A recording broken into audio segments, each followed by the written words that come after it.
Olá, seja muito bem-vindo a mais um encontro do nosso programa Terra, Meu Amor, esse espaço que acontece no braço de comunicação da União Planetária e que abre espaços para convidados trazerem suas ideias, seus pontos de vista, seus caminhos, suas inquietações, para que juntos a gente possa identificar quais são as possibilidades nesse momento planetário para a gente transformar esse mundo num espaço de sustentabilidade, de equilíbrio dinâmico e sistêmico. E o nosso convidado de hoje, Douglas Martins, é uma pessoa maravilhosa, muito especial, que vocês vão conhecer daqui a pouquinho, logo depois que eu apresentar para vocês, como sempre, nossa poesia de abertura. E hoje eu trago para brindar nosso coração Mário Quintana, e é um poema que se chama A Vida, e diz assim: quando se vê, já são 6 horas. Quando se vê, já é sexta-feira. Quando se vê, já terminou o ano. Quando se vê, passaram-se 50 anos. Agora é tarde demais para ser reprovado. Se me fosse dado um dia, uma oportunidade, eu nem olhava o relógio. Seguiria sempre em frente e iria jogando pelo caminho a casca dourada e inútil das horas. E dessa forma eu digo: não deixe de fazer algo que gosta devido à falta de tempo. A única falta que terá será desse tempo que, infelizmente, não voltará mais. Então, assim, é um convite para a gente trazer para esse instante de encontro do Terra, Meu Amor, essa consciência do aqui e agora, essa ecologia da presença, né? Porque é o que a gente tem de concreto, é esse momento, é o aqui e agora, não é? E isso tanto do ponto de vista individual, quanto do ponto de vista histórico, quanto do ponto de vista social. Então, assim, é para conversar sobre esse compromisso e essa responsabilidade com o tempo que eu estou convidando meu querido amigo Douglas Martins. Douglas, seja muito bem-vindo ao Terra, Meu Amor. É uma alegria ter você aqui com a gente. Boa tarde, Regina. Eu quero agradecer o convite para participar do Terra Meu Amor.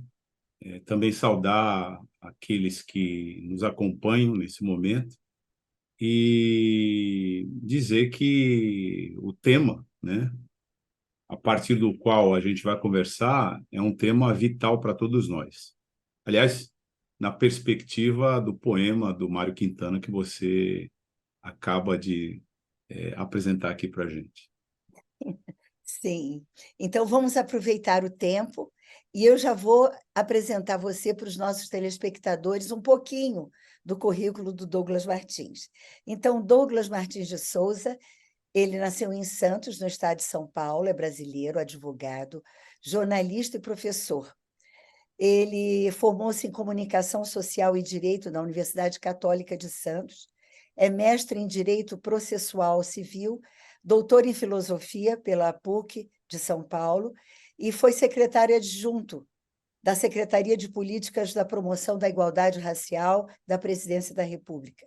Atuou na criação da Convenção Interamericana contra o Racismo, a Discriminação Racial e as formas correlatas de intolerância da OEA, Organização dos Estados Americanos, aprovada em 2013 na Costa Rica.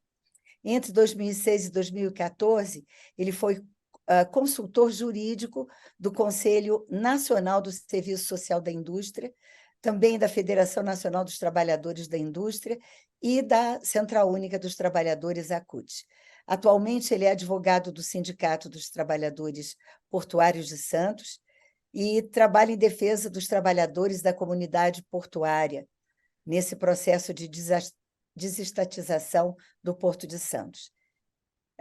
Bom, enfim, ele tem um currículo extraordinário. Assim, eu estou pensando para vocês perceberem. Agora, eu gostaria de dizer o seguinte, que nos textos do Douglas, ele aborda a dimensão da democracia, a proteção da diversidade, a luta pelo direito fundamental de igualdade no contexto da diversidade humana, né? E ele pesquisa a hegemonia como categoria fundamental da política.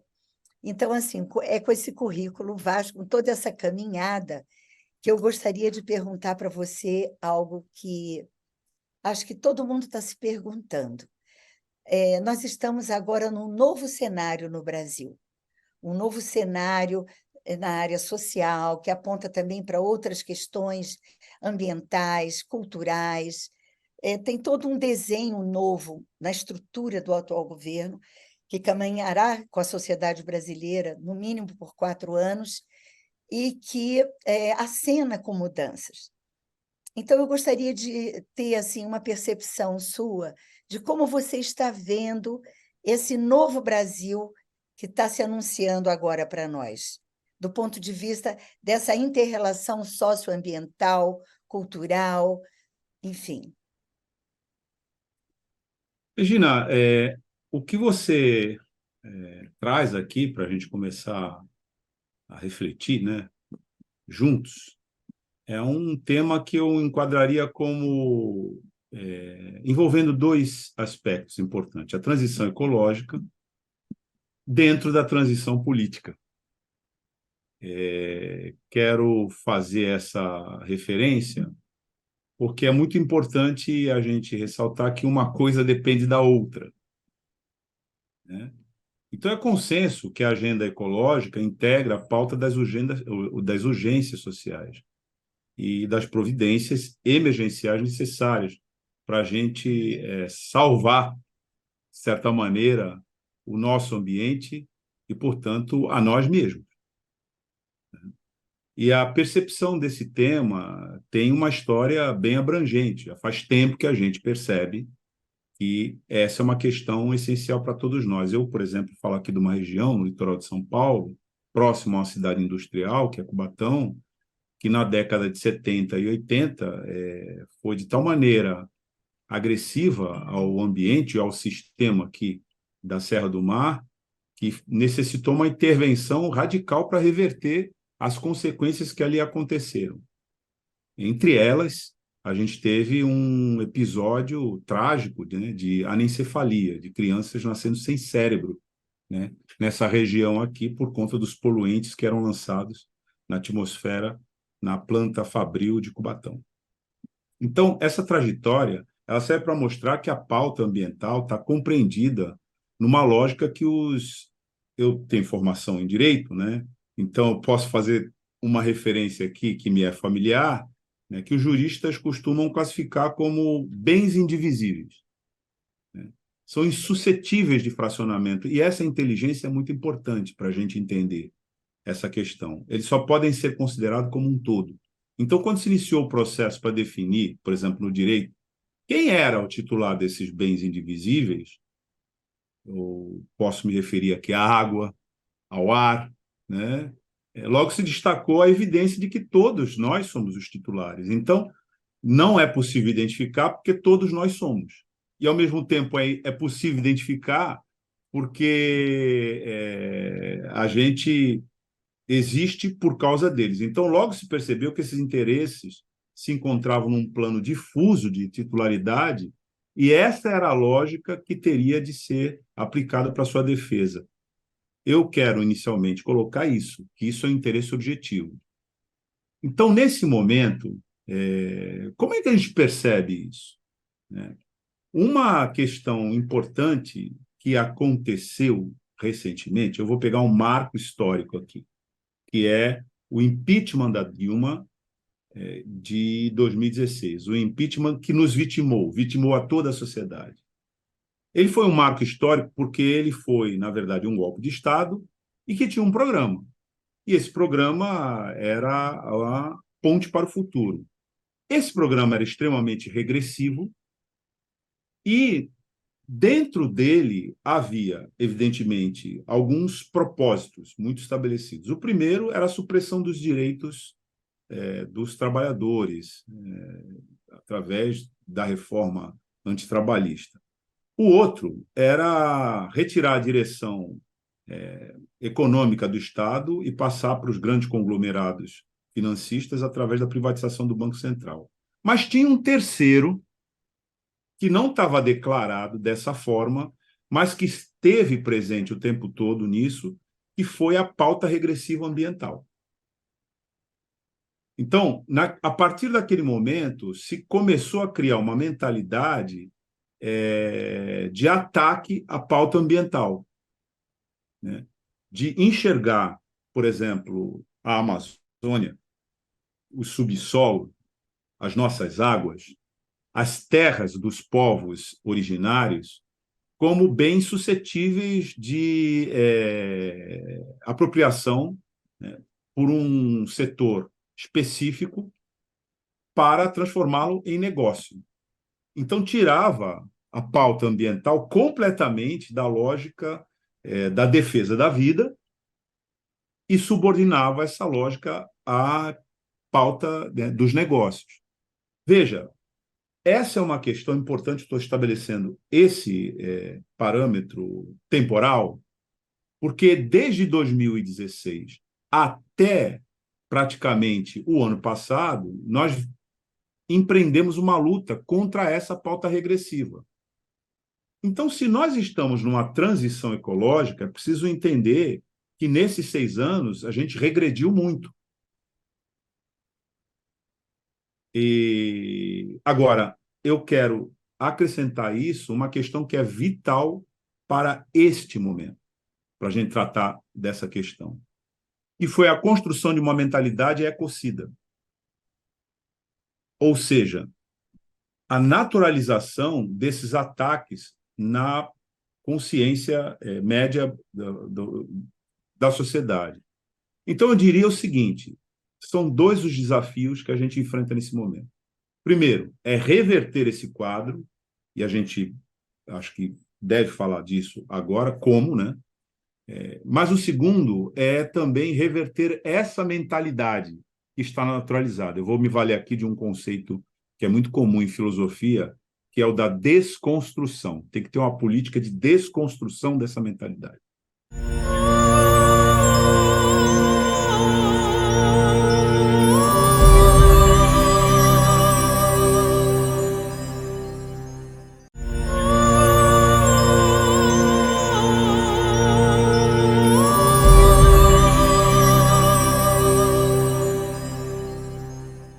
Então, eu agradeço muito você trazer essa contextualização histórica, porque isso valoriza ainda mais o momento que a gente está vivendo. Nós estamos na Semana do Meio Ambiente e nós vimos que a ministra Marina Silva fez uma declaração muito forte, trazendo assim, um compromisso do resgate, da retomada, melhor dizendo, de uma nova conceituação da relação governo-território, governo-sociedade, governo-cultura, porque o meio ambiente é essa totalidade. A gente fala natureza, né? Pensa árvore, planta, rio, também é. Mas, na verdade, a percepção sistêmica, como você muito bem colocou, de um quadro geral de demolição que a gente veio vindo na área ambiental, isso aí reverbera em tudo. Reverbera nas relações sociais, reverbera no desenho das cidades, na ocupação do território, vamos dizer assim, no campo, com agronegócio, o desmatamento, a deterioração da qualidade de vida da população.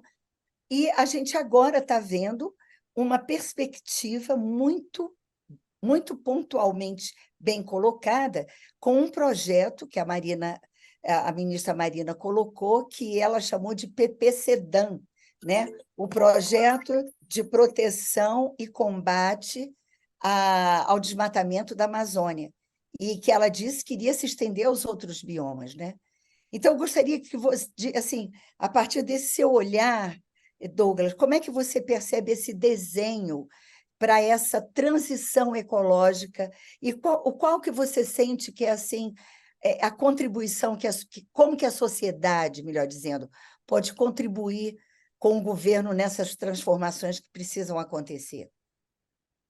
Bom, é inspirador. Primeiro porque na semana imediatamente anterior, o Congresso Nacional fez um recorte no desenho originalmente apresentado pelo Lula para a reforma ministerial, que preservava, né, entre as atribuições, né, dos ministérios, tanto do meio ambiente como dos povos indígenas, várias prerrogativas de defesa desses temas. Então, a gente tinha, por exemplo, cadastro ambiental rural, né, junto ao meio ambiente. A gente tinha toda uma política ou instrumentos, né, de política da demarcação de terras no Ministério dos Povos Indígenas, e a gente viu, né, na semana passada, um ataque a essa concepção. Então, ficou pendente essa mensagem para a sociedade, dizendo, olha, que tem um limite e o governo, faça o que ele fizer, ele não vai passar desse limite, e o governo passou desse limite, ele retomou a iniciativa nesse momento, no dia, né, do meio ambiente, com um pronunciamento depois muito bom da ministra Marina Silva sobre o tema e sobre a importância dessa defesa que a gente tem que fazer, e no ato, que foi muito prestigiado, no Palácio do Planalto, né, com muitas autoridades, muitos ativistas, povos tradicionais, povos originários, portanto, um ato socialmente muito prestigiado e respaldado, e nesse ambiente foi que se lançou, então, esse programa ao qual você se refere. Bem, o PPCDAN, ele tem um escopo que, como você falou, parte da principal ou da mais estratégica área, né, no nosso múltiplo bioma, né, para a defesa ambiental, e ele até apresenta a possibilidade de se replicar.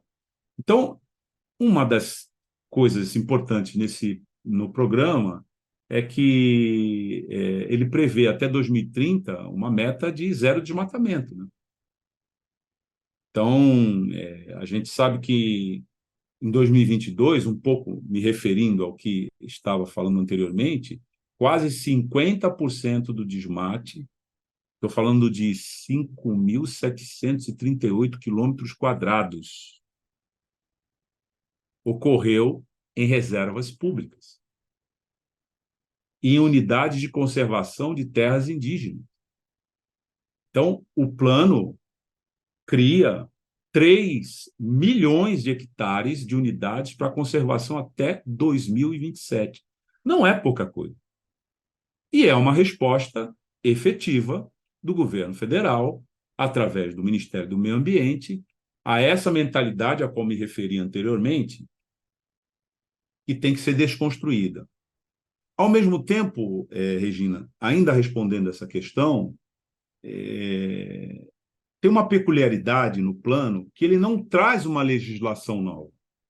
Ele opera dentro da legislação existente. E eu quero chamar atenção para isso.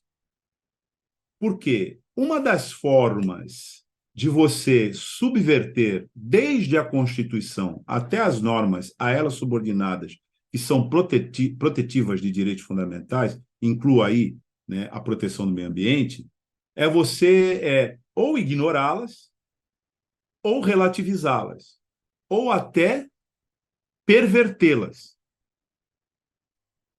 Então, nós temos um marco institucional importante. É claro que agora, na parte, né, da demarcação do território dos povos indígenas, nós estamos aí com esse marco regulatório, que é muito importante a gente falar dele, porque a Constituição diz que é obrigação da sociedade reparar e conservar, né, as áreas dos povos originários. Ela não diz que tem que fazer isso até 5 de outubro de 1988. Ela diz que tem que fazer isso permanentemente. Então, estou exemplificando aqui que uma forma de subverter essa norma era exatamente essa do marco temporal. Aproveitando a sua fala, é bom lembrar que justamente um dos vamos dizer assim, uma das peças de resistência a esse desmonte que aconteceu nesses 6 anos foi justamente a existência dos territórios indígenas, que a presença dessas comunidades, dessas etnias, foram guardiãs do que ainda temos, né? Então, assim, então esse marco temporal, corroborando e concordando completamente com o que você traz, ele deve gerar na cidadania consciente uma profunda indignação, porque é intolerável você imaginar uma manipulação dessa do texto constitucional para atingir objetivos mesquinhos de resultados imediatos. Era só um parêntese para reforçar a importância do que você traz do marco temporal.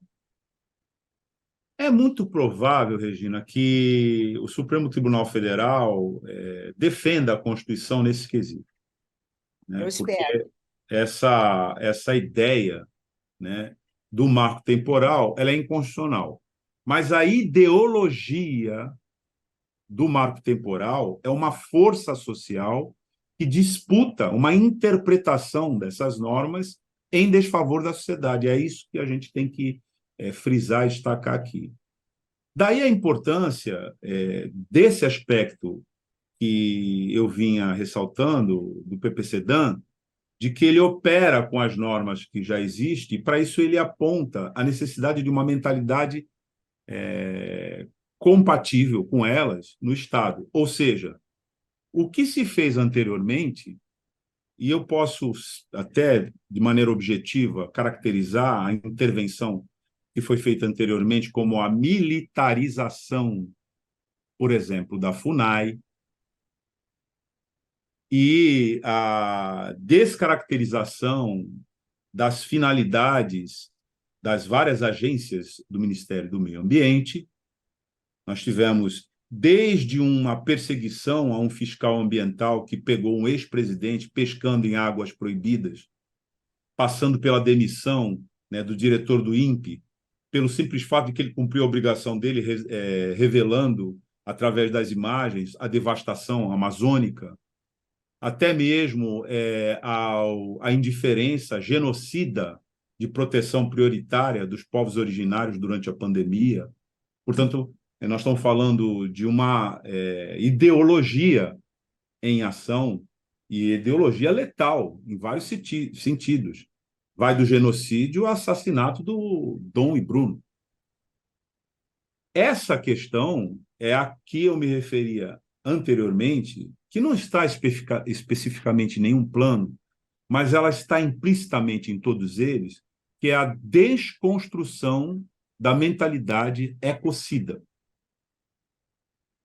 que foi desenvolvida durante esse período. Então, o PPCDAN, ele é um ponto importante nisso. E o aceno feito pela ministra do Meio Ambiente de que esse plano é replicável para outros biomas é inspirador, como eu dizia antes. Só quero te dar um exemplo aqui, muito rapidamente. Nós estamos aqui, eu falo com você, como você mesmo anunciou, de Santos.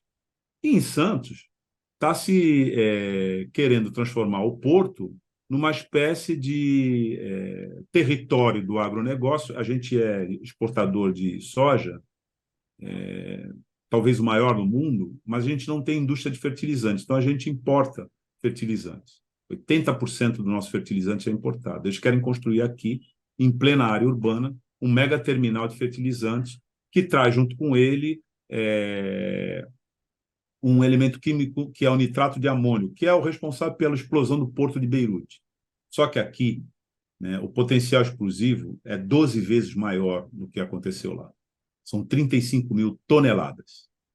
Então, todo o movimento ambientalista está mobilizado pela defesa, né? Que aqui a pauta até abrange a segurança comunitária, porque uma explosão, um acidente com esse nível, né, de comprometimento tiraria a cidade dos ares.